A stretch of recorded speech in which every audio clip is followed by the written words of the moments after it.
this morning. Stand for the Pledge of Allegiance.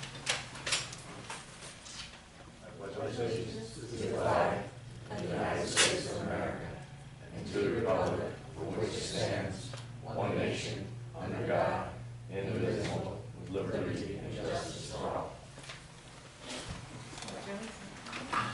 Rita, you all set up there? Yes. Can we call the roll, please? Commissioner Lyons, Here. Commissioner White, Here. Vice Mayor Stanley. Here. Also present are Edward Nazaro, Staff Attorney, Greg Dunham, Town Manager, Edward Allen, Chief of Police, myself, Town Clerk, and absent with notice are Mayor Morgan and Commissioner Orthwein. Okay. So everybody reviewed the regular meeting minutes for February 8th, 2019. Any comments, additions, changes? No, I'll make a motion. Okay. I move to accept the minutes from the meeting of February 8th, 2019. Commissioner Lyons, can you put your mic on, please? Mine's not working either. All right,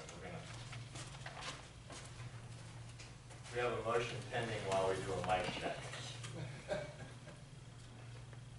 What's it showing, sir? Is showing a full battery over there? Yeah. We might do that antenna, take that cover off there. What's it showing?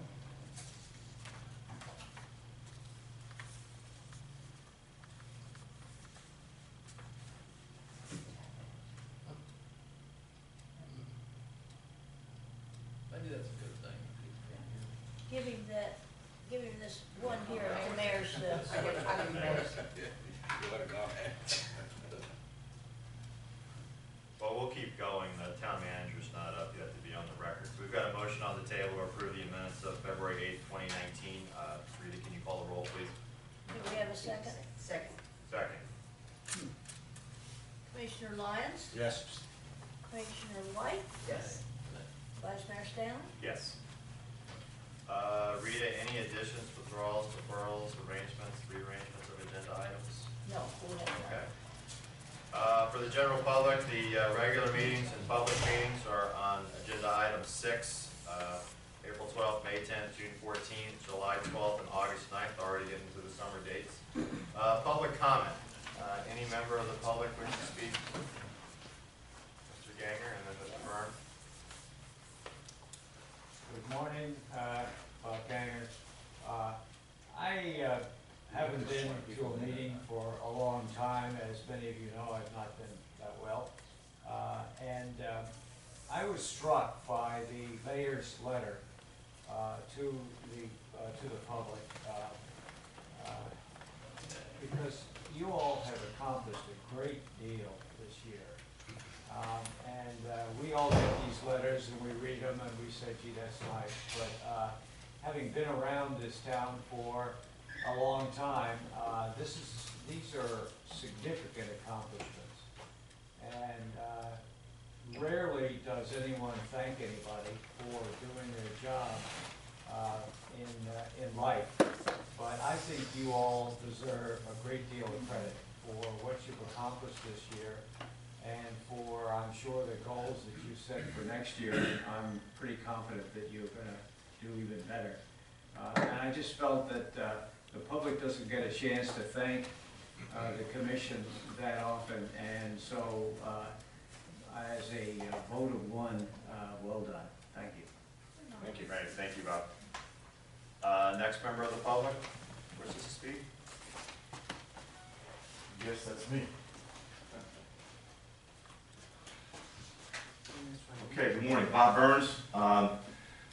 I'd also like to second job well done, and that as a citizen appreciate not only the information but the fact that you all did as much as you did to get it done. I personally think that the expense and effort that was put in back when you decided that the RICO thing was a good idea was an extremely smart thing to do, because I think it set the tone that you're not gonna lay down and roll over, and that whatever it costs, even though he didn't win the case, was certainly worth the effort.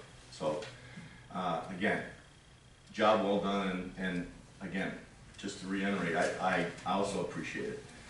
I live at 3312 North Ocean Boulevard, right on the corner, and been a resident since 1986. As you know, we put in a no trucks down Lakeview and also down Banyan. It's a good first step, and Chief can tell you, Lieutenant can tell you, it's been a tough thing to get people to buy into it. And as a matter of fact, I saw some of the officers the other day, and I had asked one of them, pull in my driveway, and when they go by, follow them down and give them a ticket or whatever. I would like to offer another suggestion, and I'd also like to offer the idea that might be helpful if it is the politically correct thing to do, and I don't know if it is, but anyway. I'm going to offer up 3 suggestions that I think would be very important to residents, that if it came from you all to give you some input on going forward on spending our money and your money. And the first one might not cost any money, but I'd like to suggest that if we could do a survey or a poll or a questionnaire, whatever you want to do, that's sent out to the residents and ask a few questions. I have 3 of them, and I'm sure there's some things on the agenda that you all have that it'd be nice to know that somebody really wants to do it, or would care to do it, or want to spend some money on it. First one is I would like to suggest that we try to find out if making Lakeview one way in and Banyan one way out might help with some of the truck traffic. Now right now there's a sign there. The majority of the landscape people see it. Most of them have adhered to that, but a lot of them haven't. The problem is everybody else is not used to it, are used to coming in the way they always have, and so just the other day we had some tiles delivered down the street, and we had a giant semi in there, caused all kinds of commotion, as Chief could tell you. So my suggestion is to make Lakeview one way in and Banyan one way out. And carrying that on, which again might be a big cultural change, would be the idea of perhaps making Gulfview or Gulfstream Road one way, going from Gulf Road to Old School one way south to north, and do just the opposite on Polo. Make Polo from Old School going from north to south one way. Now one of the things that we know is that the roads don't work with 2019 traffic. And all of you live here and ride around and see the destruction that's done by the trucks, and a lot of times by cars just trying to pass each other. I know that the plan is to do some widening, and when you do the new water system and so on, but I'm just wondering if that might be something that would be helpful for you all to get some information on what the residents think. I mean, they just say that's a stupid idea, I would never go for it, or just say in and out on Lakeview and Banyan is fine, but the rest of it just doesn't work. So that's one of the things I would like to offer. I know I brought this up before, and now I'm asking that, again, if it's possible, send out something to residents and find out if they're interested in it. The second thing is that in the 10-year project, there isn't anything mentioned about sewers. I spoke with Rita yesterday, and in 2002, there was a survey done by the city to put in sewers. And at that time, the cost was somewhere between $10 and $12 million. That was 2002. Because of the fact that the roads are going to get torn up with the new water system and roads are going to be redone, what about the possibility of finding out if the residents would be interested in connecting to the sewer system? Somewhere down the road, the state or the federal government may say, we need to do this. And at this point, when you're gonna do all this construction, wouldn't it make sense, if it makes sense for the residents to do this, to do the sewer at the same time? So that's another thing I would like to see if you could get some input from. And then finally, the third thing is, I'm a year-round resident, and back in the day, there used to be a lot of piles that were driven, it made a lot of noise, and I think the ordinance that was put in on curtailing the construction was put in for a very valid reason. Well, they don't do that too much anymore, and the point is that why should there be a moratorium for those people that are here all year round, and we have to put up with this all year? Why not let everybody have to do it, and maybe we put in an exclusion that no, the construction is okay with the exception of driving piles, that you can't do that except in the regular time that we have, and remove all the other construction as far as demolition or whatever else is in there. I haven't read it, but I'm just saying, as a year-round resident, I don't think that in this day and age that it's appropriate to do that as it was when probably in the 80s there were maybe 20% of the entire population here all year round. So at the end of the day, my input might be worth just what you paid for. But the question is that I would like to think that to take a little heat off, because you all don't need any more aggravation, if it makes sense to send out a questionnaire or survey and get some input on at least those things, or one of those things, or none of those things, but at least to get some input might be helpful going forward, as far as, spending money and doing some things to change. Anybody, any questions or whatever on? No, thank you. Just a brief comment for you.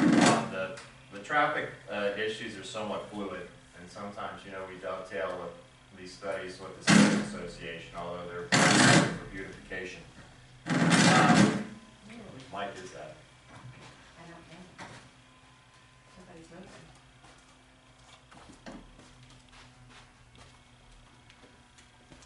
Are we clear now?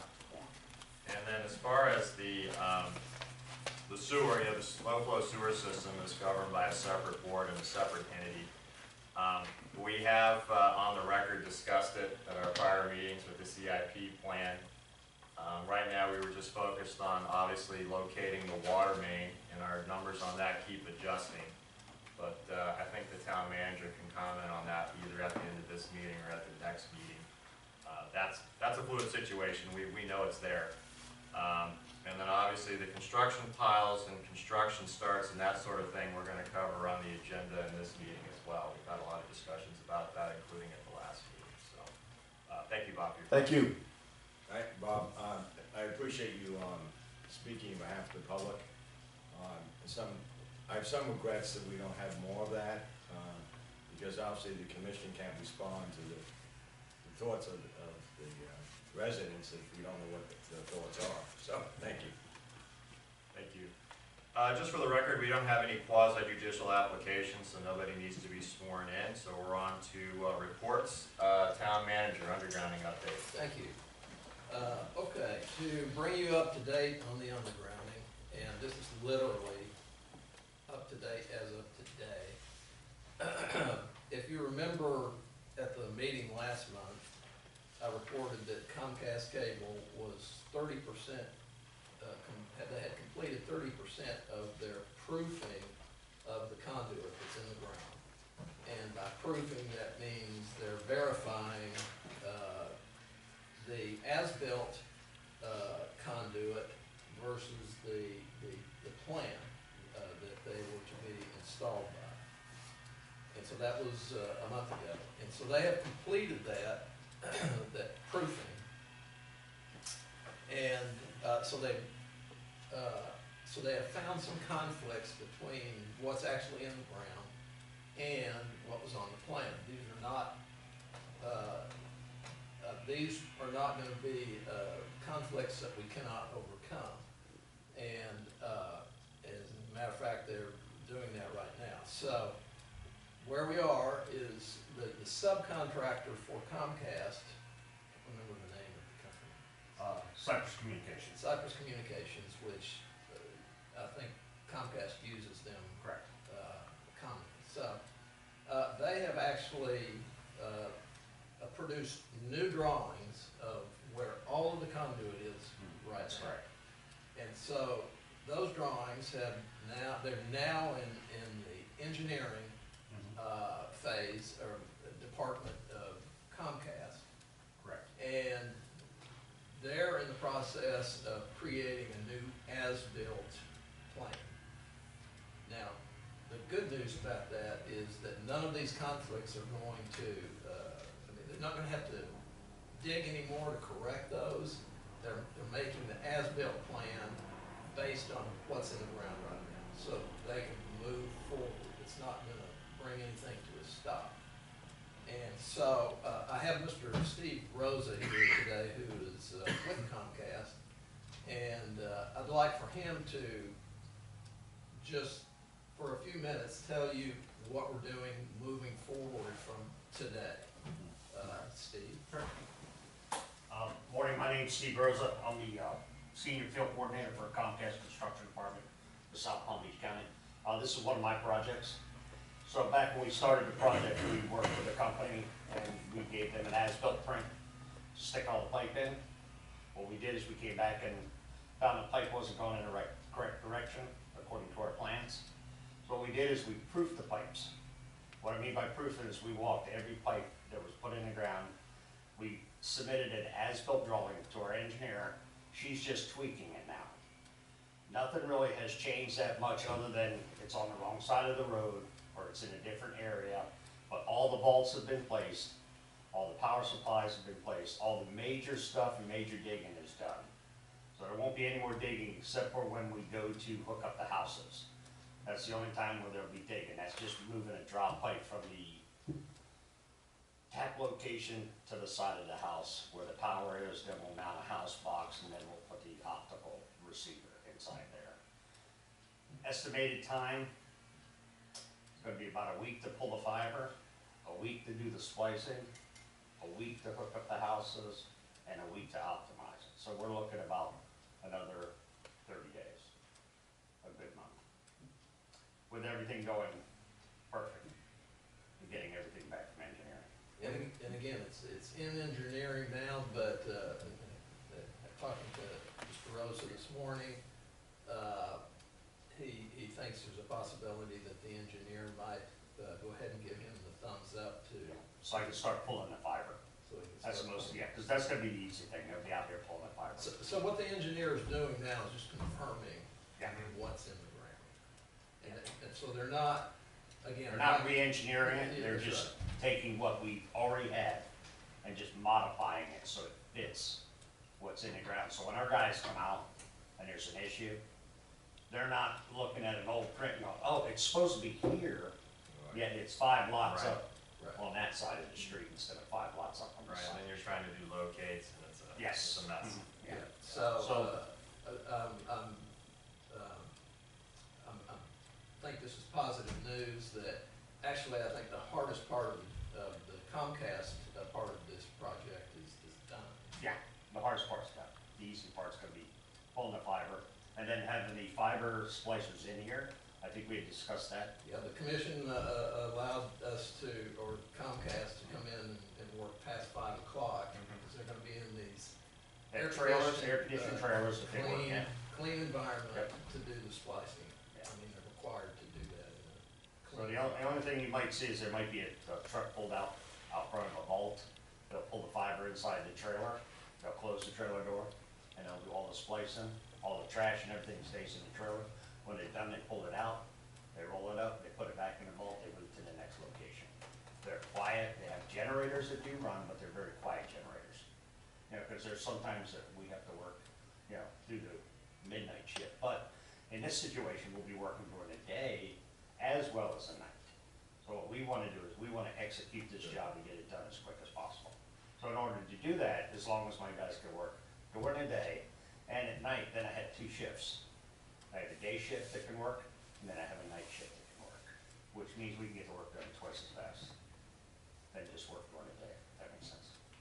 Could you amplify on, I don't know whether it's the vault or the tap, guess it's the ball to the pedestal, from the box that we see adjacent to our homes on, near the street, Yes, you need to, run some fiber from there to the house? right, that would be a coax, what we're gonna do is we're gonna put a, 3/4 inch pipe, which will go from that vault all the way up to your house, and then up to the side of the house, there'll be a house box.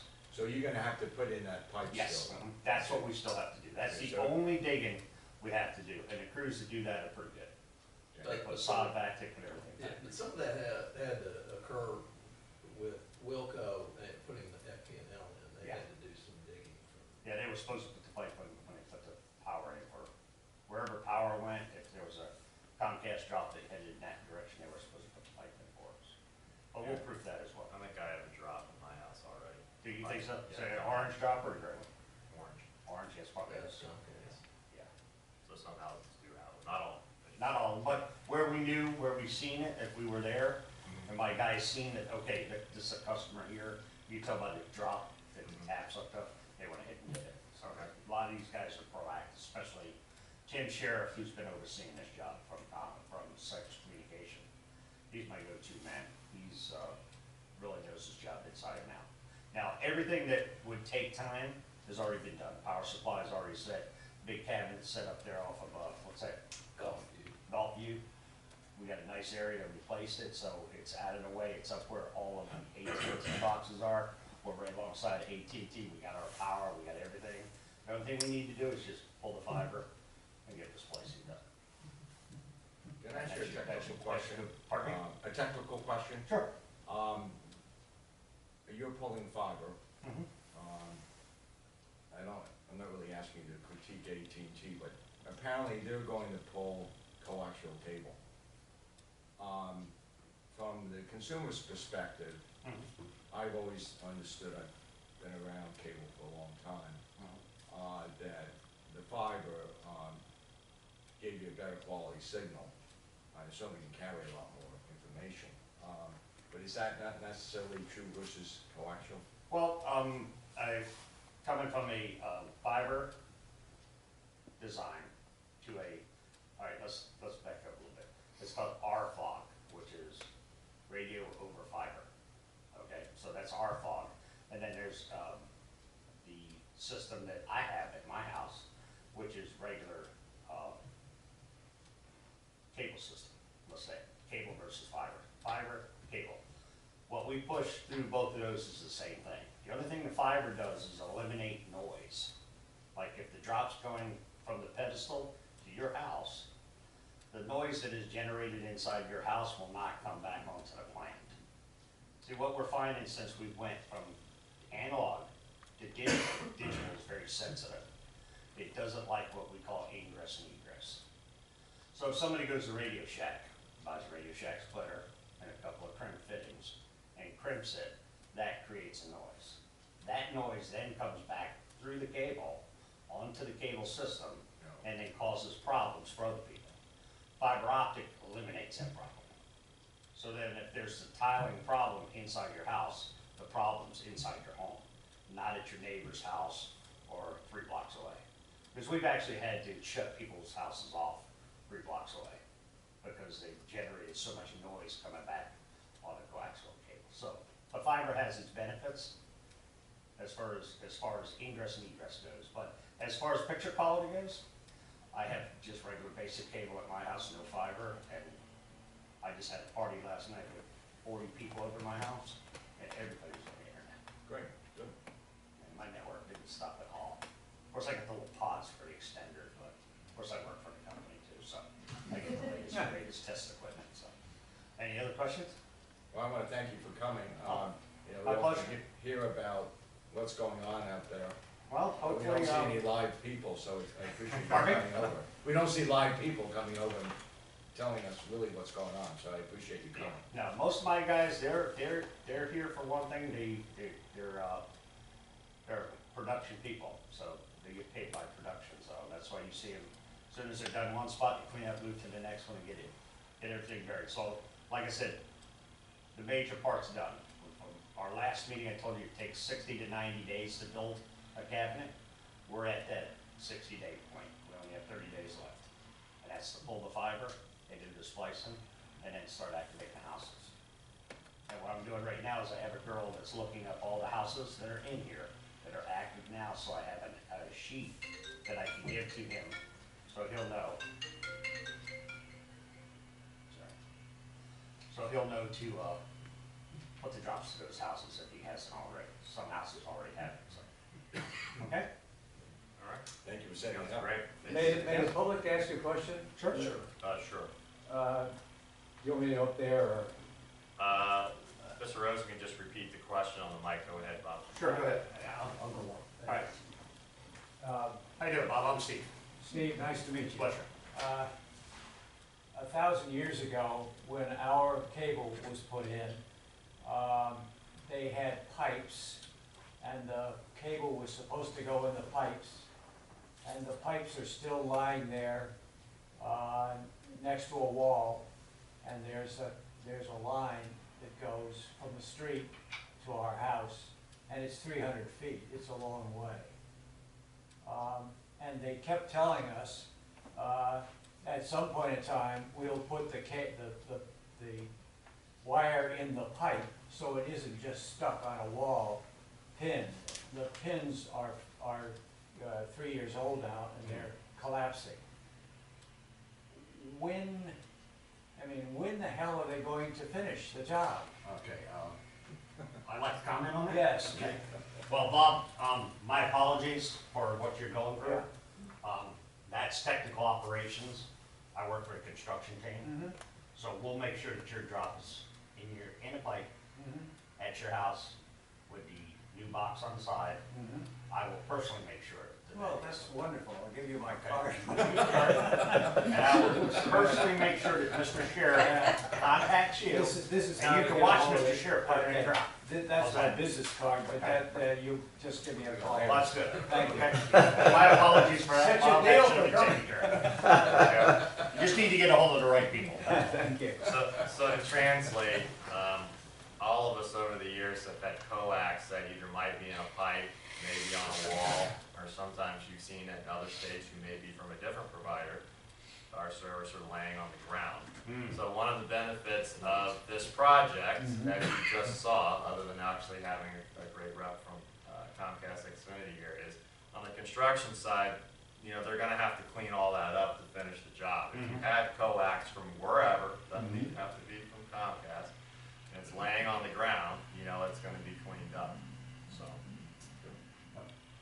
And the whole new plan, the whole new system that we've installed is all in play. We do not, our policy, Comcast policy is, we do not direct bury fiber optics. There are other companies that do that, we don't do it, because the odds of that getting cut by not being protected by a pipe is 98% chance of getting cut by a lawnmower or getting run over by something, so we try to protect it with a pipe, that's our policy. Hasn't changed in 30 years I've been here. Great, thank you. Okay? Thanks, Steve. Good, we good? Yes, sir. We're good, thank you so much for participating. Well, for my next meeting. Everybody have a nice weekend. Thank you. Thank you. Next agenda item is, this sort of dovetails into Mr. Burns' number 3 comment and the public comment, but it's construction, abandonment, and demolition permits. Town manager? Yes, okay.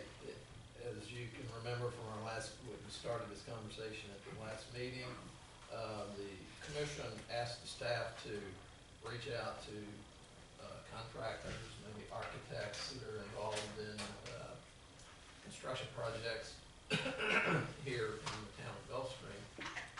And we were able to do that. I think you remember that we kicked around some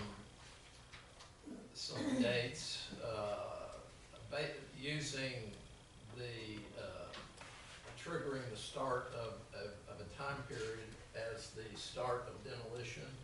And I think the amount of time that we were requiring the construction start after that ranged from 30 days to 90 days, if you remember that. So, we were able to meet with some contractors and architects that are involved in projects here in Gulfstream, and we felt like their response ranged from basically 45 days to 90 days, depending on whether you're talking to an architect or a contractor.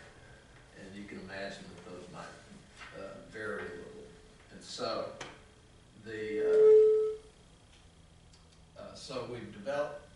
we're developing an ordinance using kind of in the middle of that 60 days. And Trey, maybe you want to. This is the Expand on ordinance that. that we had, 19-1 on last month, that the commission had an issue with the demolition permits, as the town manager said, and the timeline between demolition and construction starting. There was the idea that 30 days was insufficient as it was written, and we did get feedback on that, that in a perfect world, you know, maybe if there weren't these slip-ups that happen, or if Delray was a little bit quicker in processing permits, that would be okay. But the general consensus was 60 would be a good amount of time between demolition and when you had to start construction, and that 90 was a little bit too much for some. So that, just for the commission's consideration, we just wanted to report back that was the feeling from those people in the industry. Right, so the translation of this basically for the general public who's not looking at ordinances or building houses all the time, or you're not in the construction industry, is basically is this. So you buy a property or you own an existing property and you want to tear it down and build a new house. It's kind of in the context of that. So you meet with your general contractor. Let's say in this particular context, we've discussed this ordinance with an existing structure improvement that can be raised. You're going to level a lot and build a new house. What many of you have seen is sometimes with the timing is everybody is in a hurry to demolish a home, and then you have the flat lot that can sit for any length of time. Sometimes, you know, the town manager will call the general contractor or the owner, and they'll say, oh, we're applying for the permit, we just wanted to get the demolition company in there to demolish the house and sort of get things moving, do site work. Other times they raise the home, and they're like, yeah, we're not quite ready to build, it'll take, you know, we might get to it in a couple of years, we're traveling or doing other things, we don't want to do the project right now. So what we've seen is there's a gap in time between the time someone gets a demolition permit and demolishes a structure versus when they actually start construction. So the purpose of the ordinance and the background that staff performed in the last couple of weeks by talking to a few general contractors, a few architects. I think in my opinion, architects were probably, for this ordinance, their solicited advice were a little more objective as opposed to maybe a general contractor where they just want to move. So we were at 30 days. We thought 30 days was too short. From the time you demolish to the time that you've got to actually have your permit and start work. 90 was probably a little on the long side, as the town manager and Trey said, so I think we're going to go ahead and draft this ordinance at 60. I mean, that's the direction that the commission needs to decide today, or don't have the ordinance today, it'll come back. So that means if you demolish your home and you don't have your building permit within 60 days, then you're going to get a phone call because we're nice, and then maybe a letter after that saying, hey, you need to drop in your irrigation and put your sod up because we really don't like construction fences. So that's a broad summary, kind of restating where we were last meeting. Last meeting we kind of just started debating timetables and it got confusing. But I think 60 is the consensus from the background from staff. It's not perfect, but it's a pretty good start. And again, we'll see where we land on that if we approve it if the ordinance is approved at a future meeting. Comments from commissioners? I just have one question. I forget what the ordinance is regarding protecting the property between the time the house is torn down and new construction. Or more specifically, is there a requirement to put up some kind of fence to accomplish two things? One, safety. I mean, sometimes there's debris and other stuff that's not totally clean from the property. It might even be a hole. Right now on Gulf Stream, we have in the middle of the road, we have that orange fence, which I think is unsightly. in contrast to the nice green fence that's surrounding the house on Middle and Polo. It's really a safety appearance issue during that period of time. I mean, once construction starts, I assume the fencing is required, correct?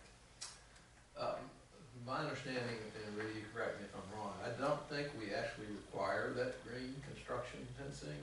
I think, and using 3140 and 3180 as an example, they did have that on there, but my understanding when that was approved, that was a condition of the approval.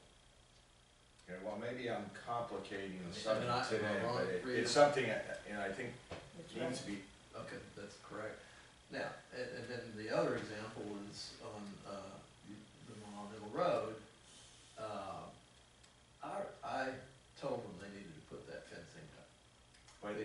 Because they were gonna, I mean, you had a hole in the backyard, because they had demolished the pool and the deck area. They eventually filled that in, Right. but they had told me that they were not gonna put any landscaping in, because they felt like they were gonna have to dig some rock out.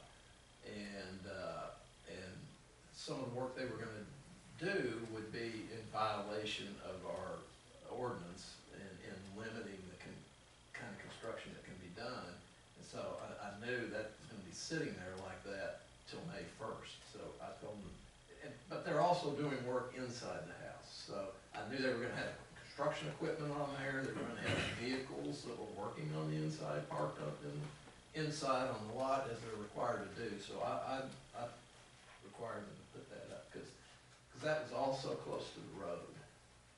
So it's at the discretion of the town manager whether a fence Well, goes up? I told them to put one up, whether that's discretion or not. I told them that they needed to put one up.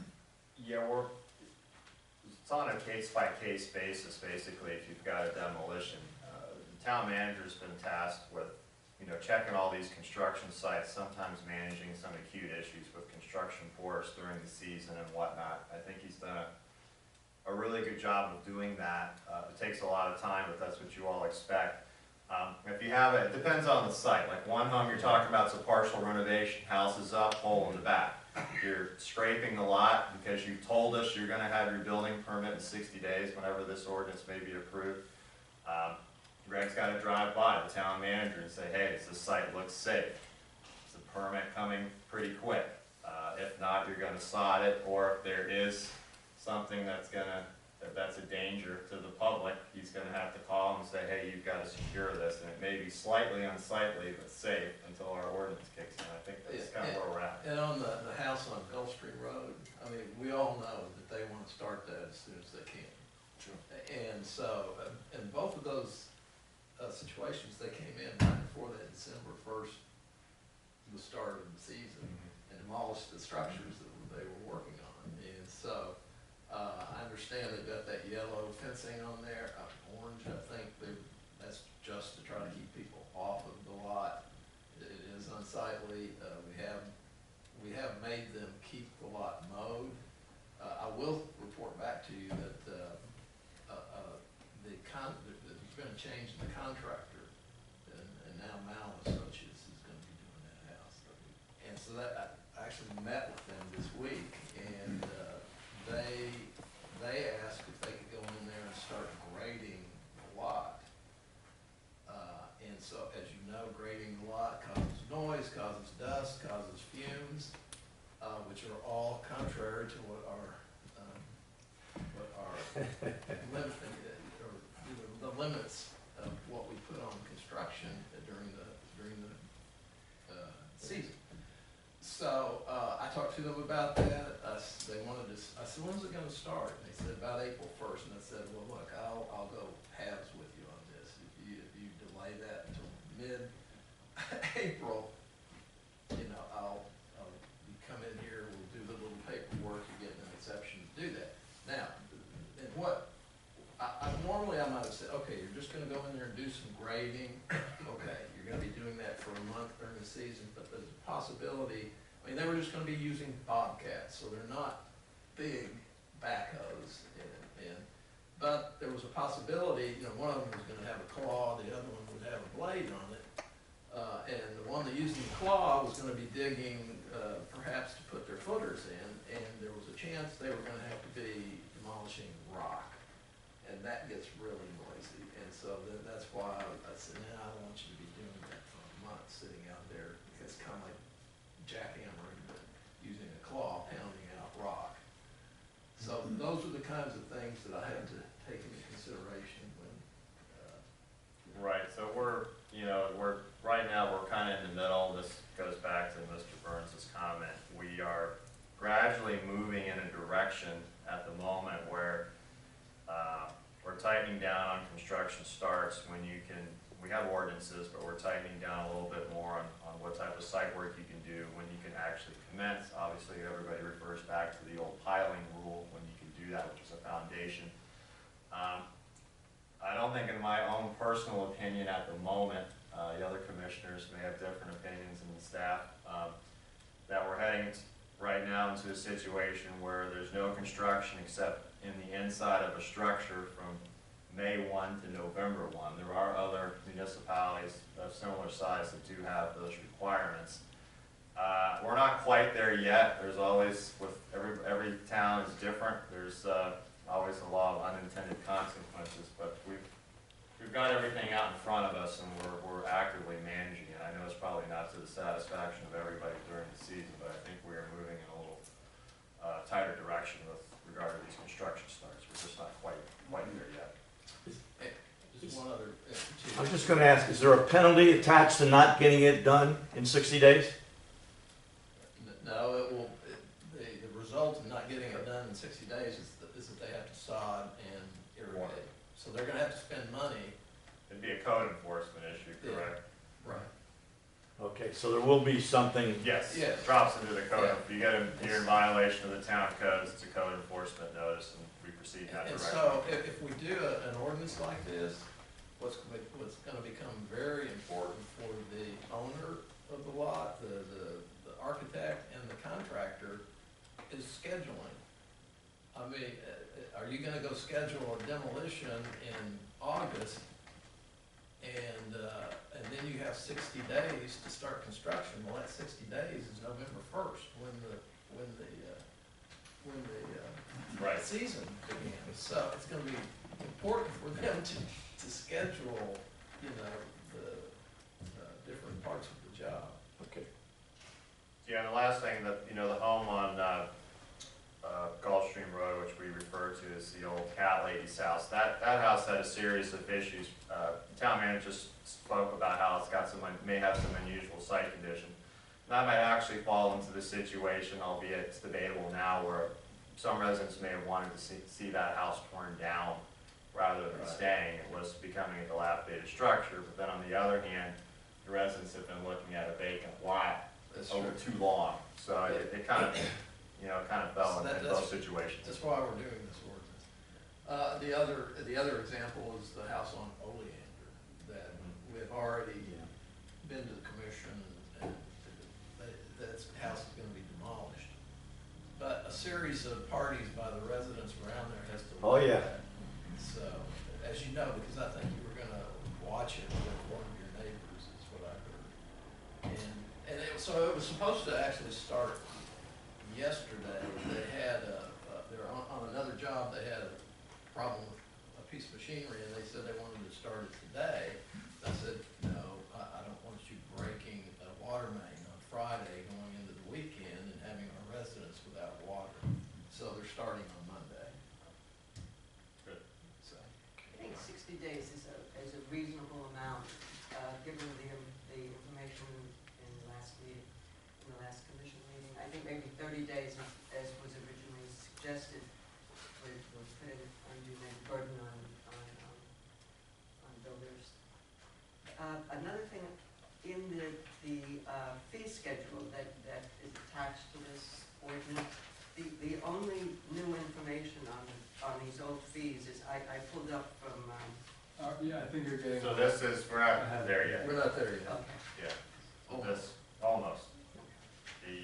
This is a proposed ordinance that may come back in the next meeting or two Yes. with regard to demolition, and then we're moving on to 19.2. Hold that thought. Yep, if there's no more questions about that, there, one other, item I wanted to report back to you under the manager's comments. Yes. And we've been notified by FEMA that we're going to receive approximately $85,000 from our efforts in the cleanup of Hurricane Irma.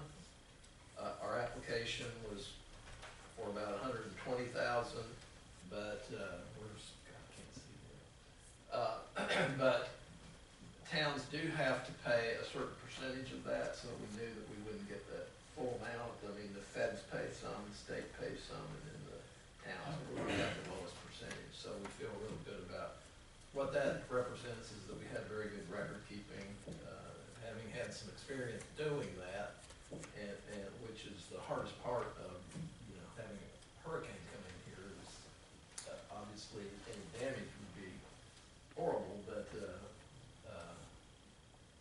you know, keeping the records and so we can get reimbursed for our efforts is second to that for sure.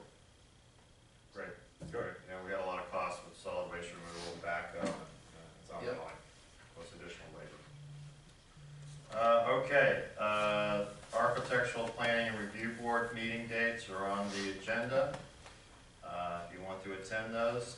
Next item is Finance Director, Financial Report. Yes, you have your report, you have a little summary provided by Ms. Tu. Trying to remember the percentage of the budget, I think it's 42%. Hello? It's just shy of half. We're almost, we're Right. getting close. So, and I looked through it, I didn't see anything that was glaring to me, but I'm sure somebody else did find something that they might have questions about, so. Yeah, so we're almost halfway through the budget year, and the staff has indicated there's nothing remarkable on the budget so far, and we seem to be on track. Next agenda on Police Chief. I request that the activity report be accepted as submitted, no additions, resolution. All right, thank you, Chief. Any comments? All right, next item, items for commission action. This is ordinance 19-2. We've got a second reading and adoption, and I think Commissioner White had a comment on the schedule before we begin the process here. That was on, are you doing, that was on? We're on 19-2. 19-1. You're on 19-1, so that's the next ordinance. Which schedule, let me see here. Okay, yeah, that's a resolution, so The that's. why- resolution on 19-1, yeah, okay. Yeah, I think that's what you were referring to. I did have a question on 19-2. Okay. That I guess I noticed. Why is the maximum time for all other construction projects?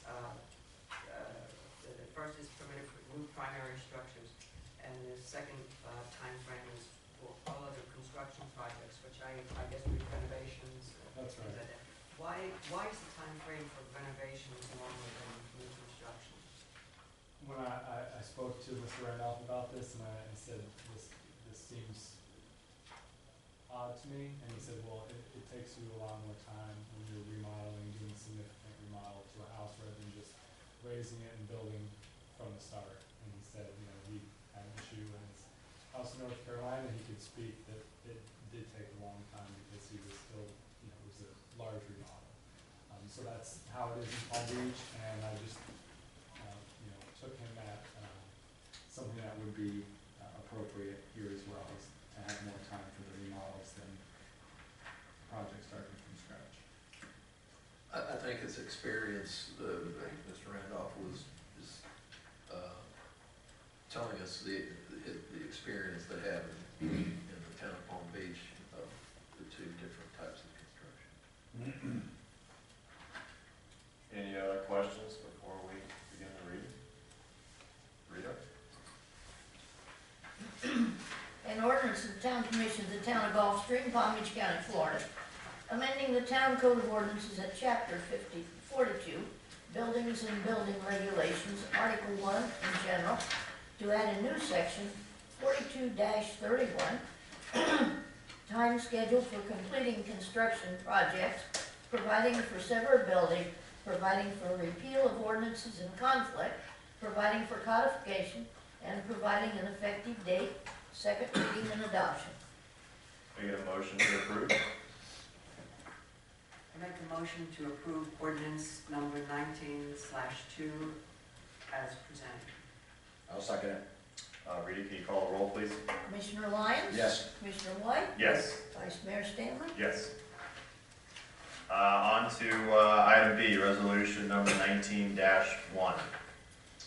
This is a resolution of the Town Commission, Town of Gulfstream, Palm Beach County, Florida, revising the Town of Gulfstream fee schedule for the processing and review of applications for building permits, establishing an extension fee for exceeding the maximum time for completing construction projects, and providing an effective date. Any comments on this? So not a lot of these fees have changed. This is just taking the existing document and modifying a few things. We no longer have a fee for sign review. Our site ordinance changed, and that's no longer part of it, so that was removed. The damage bond has gone up from $2,500 to $5,000, and that is completely refundable if no damage is done during a construction project. The thought was that that needed to be greater to protect, some of the infrastructure of town. And then, of course, the construction permit time extension fee is new and is enacted pursuant to the ordinance that we just passed. So if you're going to exceed the time, there's a permit application and associated fee for that extension. Could you explain, I apologize for not getting it. So you have two different construction time extension fees. Yes, sir, that's right. So the first one is if you make an application timely within the structure of the ordinance, I think it gives you, you have to apply before your permit expires so the commission can consider it and whether or not to give you an extension. If your permit expires and it's sort of after the fact, there's a punitive, the fee is double if you don't come before the commission properly and ask for that in time. So those are the two different fees. One is for within the time allowed, and the other one is after the permit. Is that modeled after similar It ordinances? mirrors what is in Palm Beach. Again, speaking with the building department, it works very well. They have collected their fee, so it has withstood challenges. So that is a structure that we're comfortable with following. Any other questions, comments? No? Need a motion to approve? I make a motion to approve resolution number 1901 as presented. Second? Second it. Rita, call the roll, please. Commissioner Lyons? Yes. Commissioner White? Yes. Vice Mayor Stanley? Yes. Next item is authorization to convert financial software from local server to cloud-based hosting. Yes, Vice Mayor, totally capable to explain all this to you, but I've chosen to let them handle that. He's being generous, right? We currently are in our annual renewal period for our existing financial software. We are kind of at a crossroads. We need, due to the mandate to be in the backflow compliance program that we discussed in previous meetings, we need to alter our financial software to be able to accommodate the accounts receivable that's going to come with that, because we need a structure to create invoices and then track the liabilities and the revenues that come with it. That's integrated into the system. As this is our current renewal period, we have to decide either to buy a module and stay on and hosting on our local server, which our financial software uses about 28% of our server capacity. Or we can convert over to cloud-based, reduce our server footprint, which I came to you in previous meeting asking for 2 new servers. We'll still need 2 new servers because the ones that we have need to be replaced just because of technology, but we could reduce our server footprint if we converted to the cloud. So we have, I'm asking that the commission authorize us to go ahead and convert over to the cloud. There are some added benefits to that. Security definitely being the number one thing. Security as in for backup purposes as well as protection. There's so many more additional layers of firewalls and other protections that are from cloud-based that we don't have locally. But there is an added cost to it. With the installation of going to the cloud, there is an export kind of conversion fee. That's around $2,000, $2,500 the first year. So that would push us just over our threshold, so it'll be around $11,000 to convert. However, our annual support fee will be locked in at $8,500 for 3 consecutive years. Our current server-based renewal is around, I believe it's just under $7,000 right now, but there's a 7% increase factored into our current contract on the server-based software. So either way, I believe that it is the wave of the future, right? I've spoken to other municipalities that have converted to the cloud. They seem to like it. It does reduce the hardware burden that the town has to have. The software company that we would be using is the largest provider for nonprofit and government, small municipality, in an entity financial software. It's a company called Blackbaud. Companies like the American Heart Association uses them. And we've been using Blackbaud since. 20-some years. We've just been keeping evolving, right? We had a first generation post DOS-based system that we used to use called Funware, then we converted to Financial Edge, and now Financial Edge NXT, next, is the cloud-based server that we're going towards. Their data farms are all domestically held, so I'm not concerned about international public record requirements, so that's not an issue. They do have redundancy through multiple data farms throughout the continental USA. So there's this backup, right, that's already in there, and built into the system. And the other advantage is, God forbid, the town hall would burn down or We do live flood. on an island you guys do live on an island in South Florida? So there is that potential that, But you can get into it from remotely, outside. yes, remotely. I can So- work from home sometimes. so. There's a story.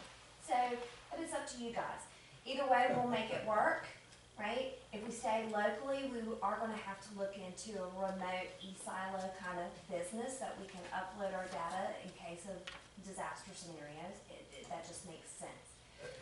Here's an example or an analogy. When I was the manager in Manalapan back in the 2000 decade of 2010, we had 3 hurricanes.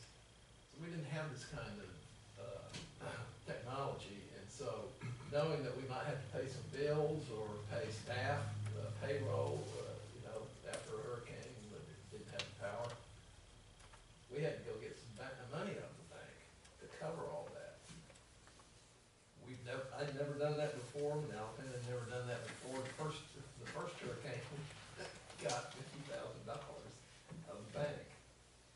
They kind of gulped, and we kind of gulped, and we sat there and counted the money. It took 2 or 3 hours, and so we learned a lesson, and the next hurricane we only got $10,000. But we won't have to do that now, because we can pay our bills and payroll, electronic. I have 3 questions. Okay. First one is,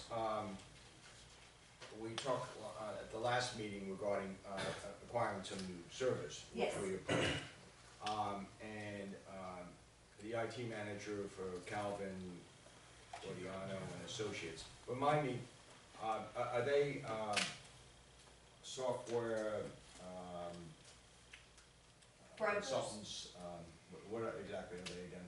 They are IT specialists, but they do not resell nor generate their own software or hardware. So they literally are just in the capacity of a consultant role. So would you regard them as a third party that would guide us with best practices and preservation of, data, Yes. information?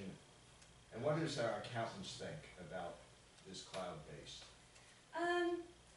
The more I looked into it, the more I spoke to my other peers that in other governments, moving an entity our size, moving to a cloud-based system makes sense. Larger entities, when we're talking about a city that has 1,500 employees or something like that, it doesn't make sense. A smaller entity like us, who's a very isolated, we only have 2 municipal buildings. I can't move our data off to the PD because more than likely if something floods our building or if there's some type of destruction here, PD's not gonna be, they're probably gonna be subject to the same conditions. Calvin Jordan's Associates is recommending that we do push a tremendous amount of our data storage into the cloud. We already, infrastructurally, already have a tremendous amount of that infrastructure set up. Our Laserfish repository is massive, and it's unlimited, so we can push that. I'm okay with this, I am. That they have redundancy in multiple data farms that they don't disclose publicly the location of makes me happy. That it's all domestically housed and there's no international data export, because there is a tremendous amount of, once your data leaves the United States and enters a different country, I don't want to get into that, but there are problems. So it is all domestically located, all of their data farms. Blackbaud has a great reputation.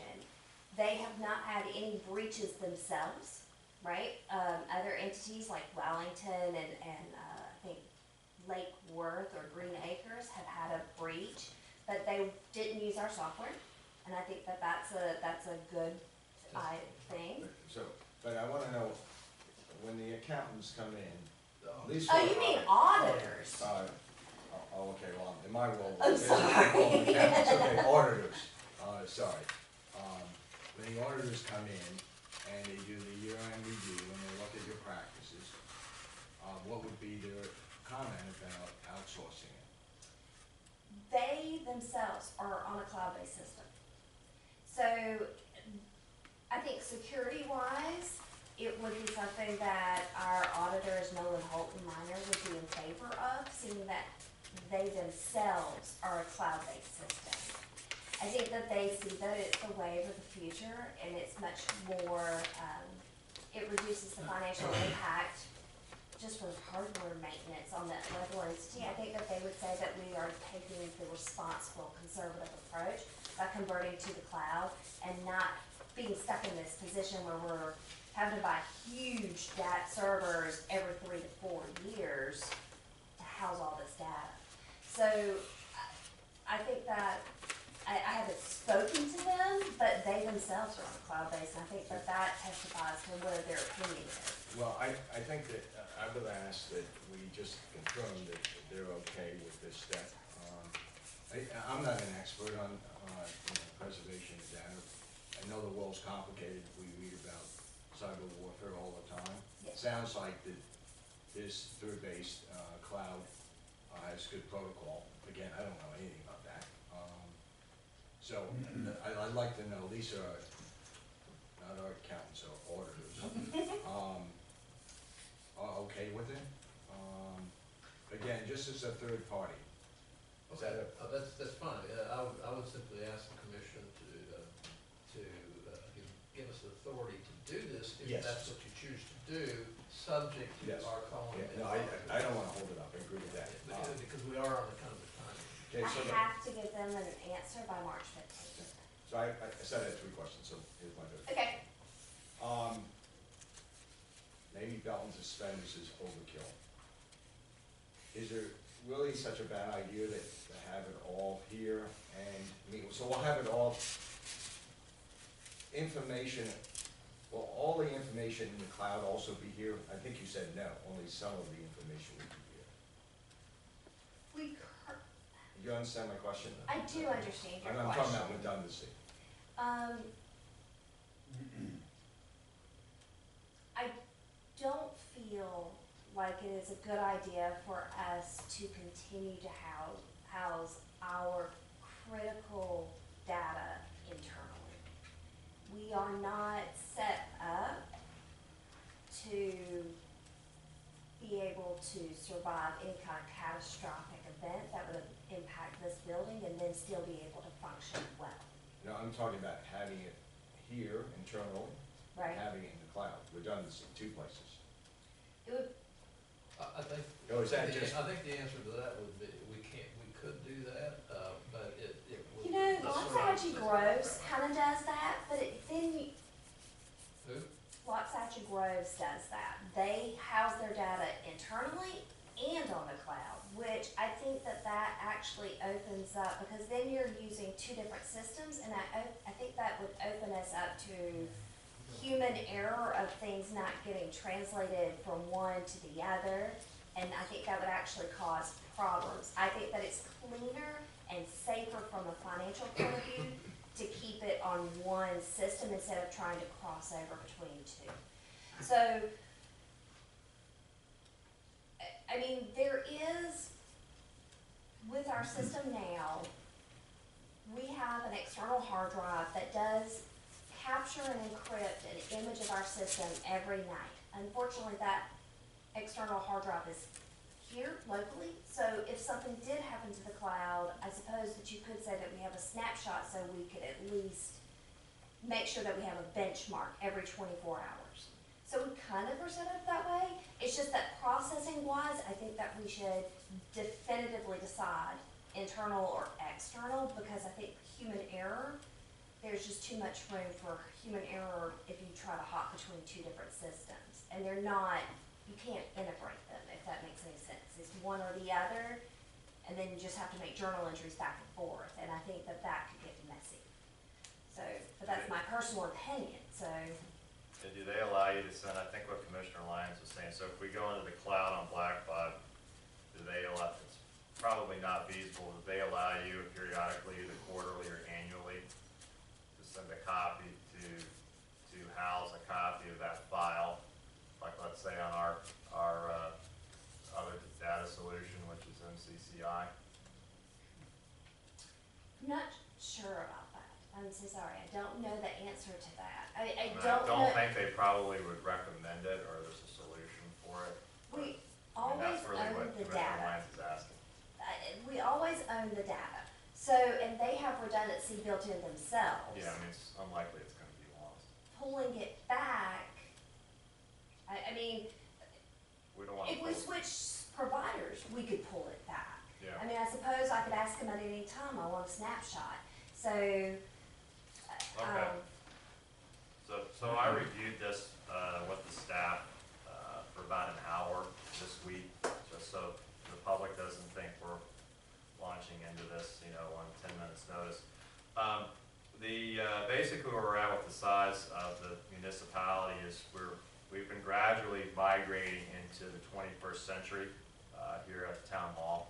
With the expansion of server rooms, obviously we have to upgrade the servers every 3 to 4 years. That's just a necessary evil. You can't keep them like an old dusty desktop for 7 or 8 years. So where we're at now is we've got part of our software, which is going to be housed on the current servers and the new servers, which may actually be smaller. And part of it, obviously the public records and the Laserfiche go on another cloud application, which is $11,000 per year through MCCI. That's where all of our plans, all of our files, part of the portal of the website's up there, correct? yes. And that's the public side. We have a private side. That's all the public record stuff that we've been dealing with and updating for the last 5 years. And the other central function, which everybody knows, is our accounting, which, if memory serves me correctly, we have won awards on periodically, including Rebecca. So if you have a member of the staff who's pushing this forward, we're not being sold a bill of goods. We're just upgrading our software, reducing, the stress on housing this stuff here and moving it up to the cloud. So I'm supportive of doing this. We do need it for the CIP plan. It's an extra module. Again, we're not changing software, using something that's unproven. So right now, due to our size, part of our applications are going to be in the cloud, which could be based solely through software. And part of it's here, like email, but we're kind of probably migrating out of that as well. So we've got, like most small businesses, this is a smaller governmental entity. You've got some applications that are in the cloud and some that are here on the server. I think we're going to have a mix for a while. No one's advocating at the moment from staff or our IT providers that we totally have a cloud-based server solution. I mean, you can Google articles from large municipalities and small municipalities. There's pros and cons to that, but right now this is better than what we have because our accounting software, which is central to what we do, what does our neighborhood look like and what are you doing with our money, is really just here. It's not going anywhere else. We don't have an Iron Mountain application, which a lot of our similar provider that other municipalities have, where you have these huge server tapes picked up every Friday that are physical and go to some offsite storage.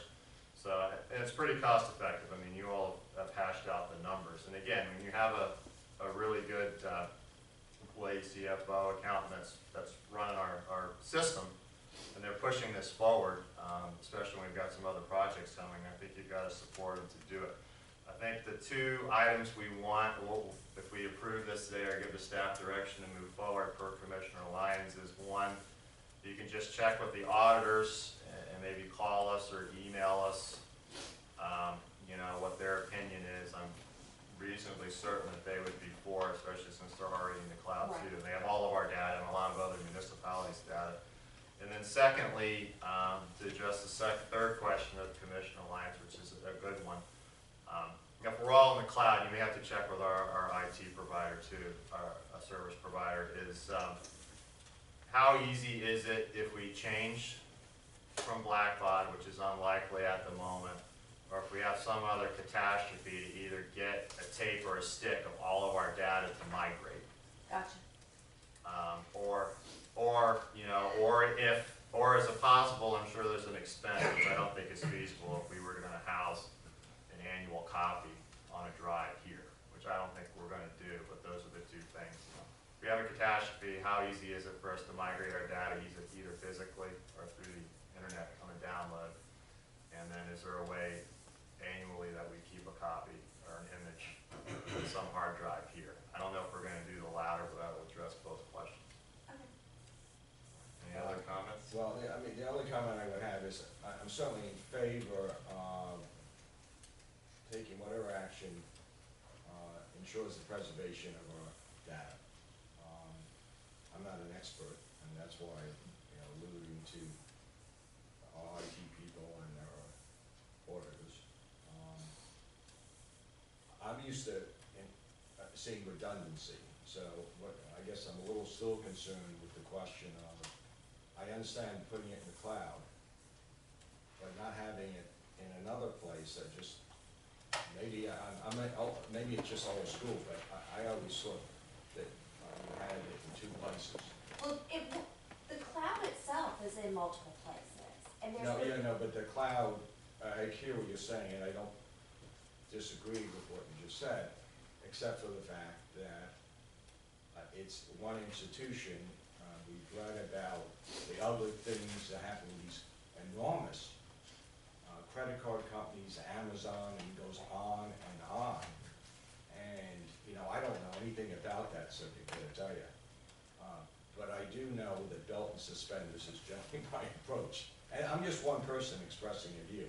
Right. Talk to the, to your auditors, and, if they're comfortable with it, and part of their job is to be sure that we have best practices. Right.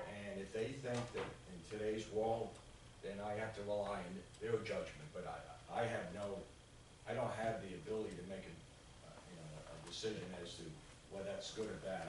I need that insight. So, I'm done. That's something. Thank you. My only question is about security, but you had said that, fraud and things like, when a lot of information is there, but I mean, that's just just part of, it's just part of today's world. In my personal opinion, I think that it would actually be more secure for us to move into the cloud than to stay local. If you think about it as shooting cans on a fence, we are one can on a fence, right? Hackers know exactly where we are, they know our IP address, they know where we are. Our server houses our data now, it's a sole target. The cloud, it's a moving target full of big barrel, lots of fish, right? So there's that law of probability. There's just, if we move our data, we kind of take the spotlight off of ourselves. But that's my personal opinion. Blackbaud is a well-established company that has been around for a very long time. They are geared specifically for our size public entities and nonprofits, and they have a much more robust infrastructure when it comes to security that I could ever provide here with our IT setup. And I'm trying. But those are just the facts. And those are just the facts. So in my opinion, I think I think that our data would be safer from hackers and things like that, malware, other vicious attacks, digital vicious attacks, than us staying internally. So I think but that's just my opinion from what I've seen and what I've heard and what I've read. But we'll definitely follow up on the question that you had, especially with the auditors. Yep. Who else? So what's our timetable on this, since we have a couple of conditions, and I know that you all need to get moving? Well- So our next meeting is, April. Well, yeah, I mean, I Our don't know what the renewal is exact- March 15th, Uh-huh. so I need to, I mean, I think I we wasn't- can get the information done. I can get that, I can call Ron Yeah, Bennett yeah. today, who was our That's lead right. auditor with Nolan Halton Minor. I can speak to Ron and get an answer and have it for you this afternoon. I'm not concerned about that. When are we gonna need, I mean, if they approve this, which I think they're going to, when would we need to pay that $11,000? This month, by March 15th. Okay, so, see, I won't be able to ask you that in April, because we need to have it done, right? It's $11,000 mine, limit is $10,000. But, I think we can get those answers, certainly in time for our time limit here. And the 11,000 is in our budget. Oh, we've got almost $50,000 for Okay, these thank you. kinds of. Yeah. Software maintenance is just an annual. We just know that this, every year there's a chance we might have to. Okay, but, the other option is calling a special meeting, but I'm not sure if this warrants that. Okay, we're gonna just make a motion for staff to go forward, to migrate the Blackbaud into the cloud, add the additional module Rebecca needs to fully function with the CIP project and any other additional projects, subject to providing the commission, which will also be part of the record at some point or at the next meeting, are two questions regarding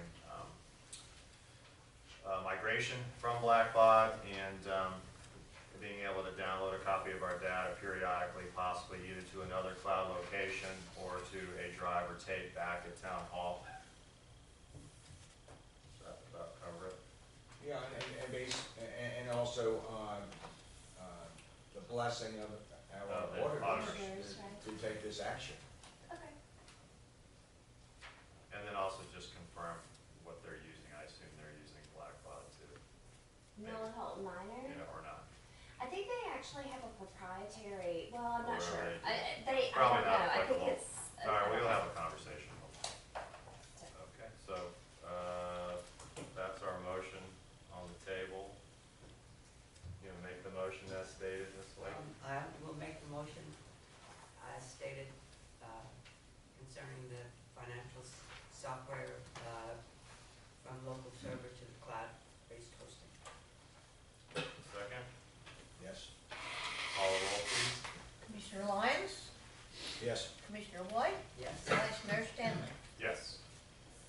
agenda item is the waste management contract determination.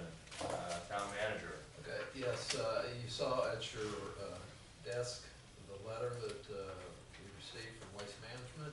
This is the culmination. I mean, gotta go back 6 months. Remember, they extended us for 6 months in order that we might be able to negotiate and/or go out for bid on a new contract.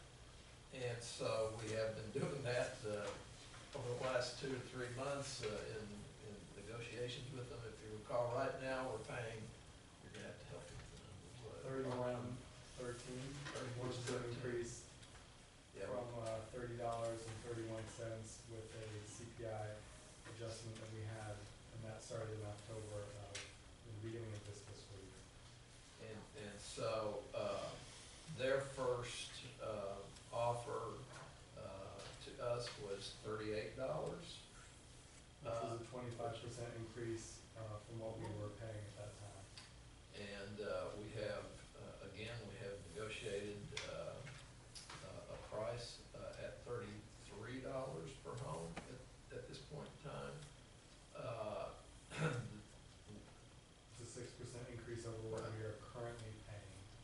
And then they're using a different, they're proposing, and they would not come off of this, using a different index for the annual rate increases that we would include in our 5-year contract with them. They're using what's called a sewer and trash, water, sewer, and trash index. We have been using the regular consumer price index for southeastern United States. The water, sewer, and trash index is a little higher. The 10-year average for the water, sewer, trash is about 4.5, whereas the CPI was about 1 3/4. So it is a larger increase every year as well, so. Yeah, so we, let's see, and correct me if I'm wrong, we our last offer was $33, using We wanted a 3% cap, Yeah. we just wanted it more consistent with the CPI, and there was, less than, I think, $20,000 over the life of the contract in those two numbers, and they just were adamant that they would not take anything lower than 4%. what that represented over a period of 5 years, which this contract would be, was $8,000. And so we asked many times, so what we did was we said, okay, we'll go 3.5. I mean, And that's at $8,000. right, so they would not move on that. Our alternative is to go out for bid. I think there's a lot of pitfalls if we do that. I think, we believe after all is said and done that this I would feel comfortable calling this a successful negotiation with them. We do have very good service, that's very important for this community, and we do not get, I've been in many towns and cities, and we get very few complaints about their service and their equipment. I mean, you see in some neighborhoods and other cities you go to, you see these hydraulic fluid trails from their trucks that have leaks, and you can see where they've stopped in front of a house and there's a big oil patch in front of them, and we never have those kinds of issues. But, I mean, the alternative is to go out to bid.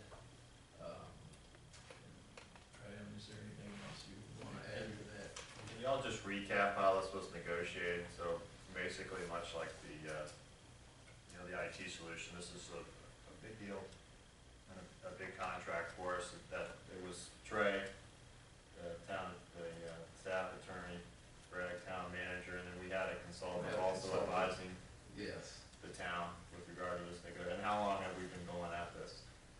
They were at the $38 figure all the way into December, and our consultant and myself went over our rep's head and said, we need to figure out if we can do better than this, and he said, no, the $38 is it. Then in January, that came down to 36, and then in February, it came down to 34, and eventually we did get them down to the $33 figure just by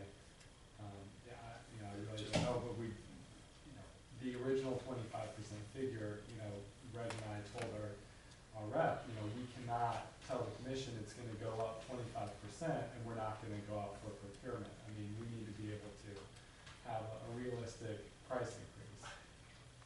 And then, so yeah, the total, the cap, if it's at 4% for the life of the contract, is just an $8,000 increase. That's over the five-year extension.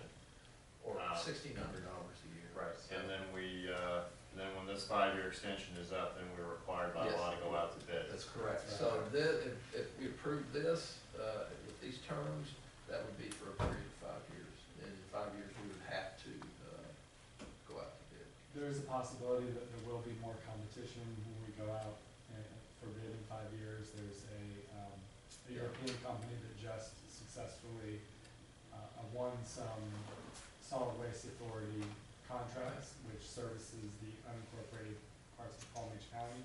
So they're coming in, so we have, some more competition possible. We'll see how they do over the next, 4.5 years. And if they do a good job and are willing to continue to expand, then, we would have, more bidders for waste hauling for the town. And then, with more competition, ideally, the price would go down. Any other comments or questions from the commission? You know, I apologize, I was. 5 years? It's 5. 5. This would be a 5-year extension. What are the termination rights for each of the two parties, if any? This is a contract that is in its, I think, 26th year, so it has just been renewals based on those original terms, so nothing has changed in this renewal. But if the service was to fall dramatically, would we be able to? I believe that. Yeah, there's notice. There's notice privileges, okay. Which I believe is why we're able to get such good service. They understand that we expect a lot, and it's in the contract. Well, thank you, you did a great job negotiating this, because I know where you started, and, Yeah. I resident, I'm very happy with the service, and I asked a question the last meeting, and you said generally people are happy with it. And, if you go to somebody else for a few dollars less, who knows what you're gonna get, and so, don't try to fix what's not broken, so, I'm in favor of it. Any other comments? I think they do give a very good service. They're very happy with them. I haven't heard complaints. And just for your information, I know 26 years sounds like a long time, but the state allows you to do this up to 30 years. So, On the original contract. with 5-year renewals. What's the present amount per house that we're paying now? At the end of our contract, which ended in the last fiscal year, it was $30.31, and then the CPI adjusted that at the beginning of this fiscal year to $31.13. So the residents will see, starting on next month, about a 6% increase to the $33, with a 4% annual increase going forward. Yeah, could be less. Cap, I'm sorry. Could be less, but we don't Yeah. necessarily We understand do the not. new index, which is why there's a cap. That's right. Right, So, yes, sir. Can I ask a dumb question? I don't pay the bills at the house. The residents pay it monthly, or the It's town? by month. Okay, the town does. I mean, the resident. The pays it. resident does pay. It's not So run this through- is money that we're saving the residents from directly. the water bill is about I think trash also. Oh, yeah, because the trash is on the water bill, yeah. So Oh, it's on the water It's bill. on- Okay, thank you. Okay, we just need a motion to approve the new 5-year extension at $33 per home, subject to the water, sewer, and trash index with an annual adjustment capped at 4%. And then, when are we gonna sign the actual contract agenda? I believe it requires a mayor's signature. We wanted them to provide us with that document signed. They have not, but we are gonna need to sign it because our contract expires. the All right, end of so December. we'll- Well, I mean, this letter says they won't provide. Okay, so we'll approve it, subject to staff review, and then the mayor will sign it, not at a public meeting. Okay, I don't believe they're gonna change the terms between now. no. Well, if they do, we'll have That's to right. have another extension, you'll have to come back. Right. Okay, we've got anybody want to make the motion as stated? I'll make a motion that the town approve the new rate structure of $33 per home with the water, sewer, and trash index as the annual adjustment metric capped at 4%. can you call the roll, please? Commissioner Lyons? Yes. Commissioner White? Yes? Vice Mayor Stanley? Yes. Okay, next item, anything by the commissioners? No, going once, going twice, meetings adjourned. Thank you, everybody.